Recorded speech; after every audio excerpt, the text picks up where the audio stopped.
आपने कभी इवैल्यूएट किया है कि जिस रिलेशनशिप में आप हो वो आपको पीस ऑफ माइंड, हार्ट और सोल दे रहा है या नहीं दे रहा? क्या वो आपके ज़हनी सुकून का बायस है या सिर्फ आपको डिप्रेशन में मुब्तला कर रहा है? आपका पार्टनर आपको ज़हनी सुकून दे रहा है, आपको अपने बारे में कॉन्फिडेंट फील करवा रहा है, या फिर आप सेल्फ डाउट्स की तरफ जा रहे हो? आपकी ज़िंदगी एक पुरसुकून ज़िंदगी है या फिर अजियत की तरफ जा रही है? इस रिलेशनशिप की टॉक्सिसिटी को आइडेंटिफाई करना कितना ज़रूरी है, इन रेड फ्लैग्स को आइडेंटिफाई करना और मूव ऑन करना कितना ज़रूरी है, इन सवालात के जवाब आज की इस वीडियो में हैं जो आप ज़रूर देखिएगा। इसी तरह की ही इम्पॉर्टेंट इन्फॉर्मेटिव वीडियोज़ मरहम के चैनल पे देखने के लिए आप मरहम का चैनल सब्सक्राइब कीजिए ताकि बर वक्त हमारी वीडियोज़ आप तक पहुँच सकें। शुक्रिया।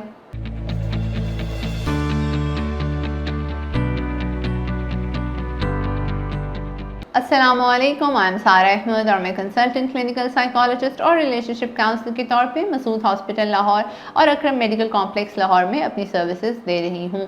आने वाला हर यंग लड़का लड़की या फिर अगर कोई शादीशुदा ज़िंदगी में अजियत का शिकार है, वो आके ये कंप्लेन करता है कि हमारा पार्टनर हमारे लिए सुकून का बायस नहीं है, हमारी ज़िंदगी पुरसुकून नहीं है और हम मुसलसल अजियत का शिकार हैं, यानी कि टॉक्सिसिटी इन देयर रिलेशनशिप। और उनको समझ नहीं आती कि कौन से रेड फ्लैग्स ऐसे हैं, कौन से पॉइंट्स ऐसे हैं कि वो टॉक्सिसिटी को जाहिर कर रहे हैं और उनकी ज़हनी सेहत ख़राब हो रही है या उनकी ज़िंदगी अजियत की तरफ जा रही है। तो हम आज की वीडियो में सारे उन रेड फ्लैग्स को डिस्कस करेंगे जिनको आपने राइट टाइम पे आइडेंटिफाई करना है, लिंगर ऑन नहीं करना, डिनाइल में नहीं जाना कि नहीं नहीं मेरे वाला तो ऐसे नहीं कर सकता या मेरे वाली तो ऐसी नहीं कर सकती, क्योंकि इस डिनाइल से आप अपने इमोशंस को तबाह करोगे, आपकी इमोशनल इन्वेस्टमेंट वेस्ट होगी और आप तबाही की तरफ जाओगे और ये ज़हनी सेहत की तबाही आपको सारी ज़िंदगी और डोमेन्स ऑफ लाइफ में भी इफ़ेक्ट करेगी। क्या आप मरहम की सर्विसेज अवेल करना चाहते हैं तो आज ही गूगल करें हेल्प मी मरहम और घर बैठे डॉक्टर की अपॉइंटमेंट बुक कराएं या फिर ऑनलाइन वीडियो कंसल्टेशन के थ्रू अपने डॉक्टर से ऑनलाइन बात करें और मेडिसिन और लैब टेस्ट के ऊपर डिस्काउंट भी हासिल करें। सबसे पहले आपने ये देखना है कि आपकी अपनी ज़ात इस रिलेशनशिप से कैसे इफ़ेक्ट हो रही है। आया कि आपकी सेंस ऑफ इंडिपेंडेंस वैसी है या नहीं है, आप अपनी ज़िंदगी के फ़ैसले वैसे ले सकते हो या नहीं ले सकते, आप कहीं आ जा सकते हो अपनी आज़ादी से या नहीं आ जा सकते। अब बहुत से लोग आके हमें बताते हैं कि हमें अपनी सारे दिन की रिपोर्ट अपने पार्टनर को देनी पड़ती है, इधर if they are in the love relationship या अगर वो शादीशुदा ज़िंदगी में है।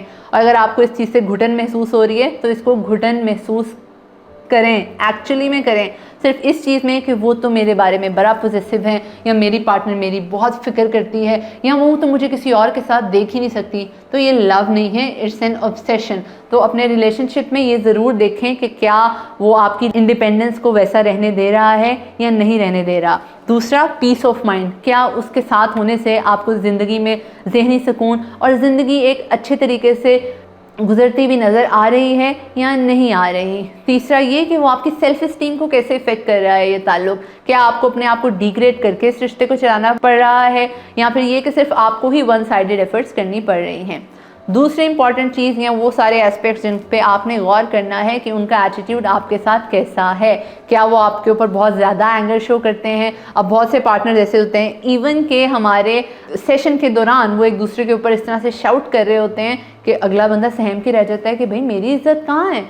दूसरा, अगर वो आपसे जेलस हैं, आपका कोई पार्टनर आपसे जेलस हो रहा है, आपकी तरक्की की तरफ उसकी अच्छी अप्रोच नहीं है या वो आपको ज़िंदगी में सक्सेसफुल नहीं देख सकता, वो आपको ज़िंदगी में आगे नहीं बढ़ने दे रहा, तो इस रेड फ्लैग को आपने आइडेंटिफाई करना है।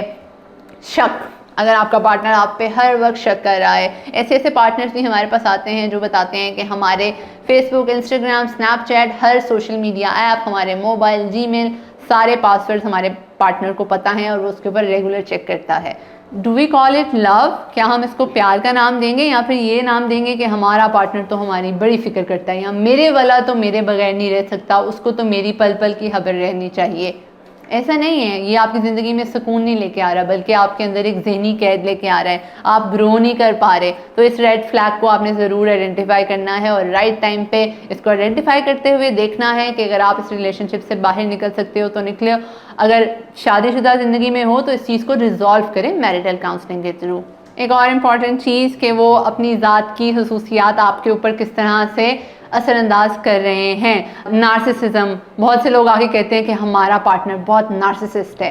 खुद पसंदी, यानी कि उसको सिर्फ अपने अलावा तो कुछ नज़र ही नहीं आता। उसके अलावा अगर आपका पार्टनर मनी डिगर है, यानी कि आपको लग रहा है कि वो सिर्फ पैसे के मुफाद के लिए आपके साथ हैं, या फिर उसका गर्ज सिर्फ आपसे पैसे का फ़ायदा हासिल करना है, तो ऐसे पॉइंट पे प्लीज़ उस रिलेशनशिप को एंड अप कीजिए और आगे मूव ऑन करें। एक और इम्पॉर्टेंट चीज़, सेल्फिश लोग, वो लोग जो सिर्फ अपनी ज़रूरियात का एहसास करते हैं और दूसरों को नहीं समझते कि उनकी क्या नीड्स हैं, उनकी क्या इमोशनल नीड्स हैं। ये भी देखिए कि आपके पार्टनर में इमोशनल इंटेलिजेंस कितनी है, वो अपने जज्बात को लेकर कितना अक्लमंद है, अपने जज्बात को किस तरह से यूज़ कर रहा है, क्या वो आपको इमोशनली मैनिपुलेट कर रहा है या नहीं कर रहा। ऐसे बहुत से लोग होते हैं कि आप अगर उनकी मर्ज़ी के मुताबिक नहीं चल रहे तो they will just with hold their love, वो अपनी अटेंशन आपसे कम कर लेंगे सिर्फ इस सज़ा के तौर पे कि आप उनके इशारों पे नहीं चल रहे। तो ये सारे रेड फ्लैग्स को आपने आइडेंटिफाई करना है और ज़िंदगी में पॉजिटिव रहना है, सिर्फ इस बिना पे कि अगर आपके प्यार की कहानी आगे बढ़ी, अगर आपने इसको ख़त्म किया तो उस इमोशनल ट्रॉमा को आप फेस नहीं कर पाओगे।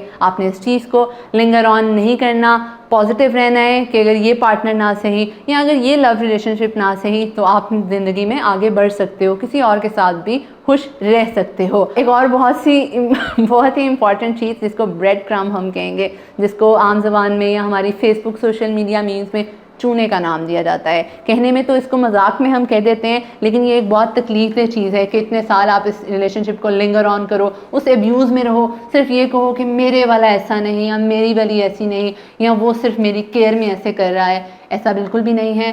डिनायल में मत रहें, अक्लमंदी का मुजाहिरा करें, अपने आप को खुद पेश ना करें कि अगला आप पे चूना लगाए। You have to be very intelligent in that. और प्लीज़ अपने आप पे रहें, आपने खुद करना है, कोई आके आपको नहीं बताएगा कि आपको ज़हनी अजियत है और आप इस रिलेशनशिप से बाहर आ जाओ। You have to be very intelligent and you need to move on from the toxic relationship. Thank you so much.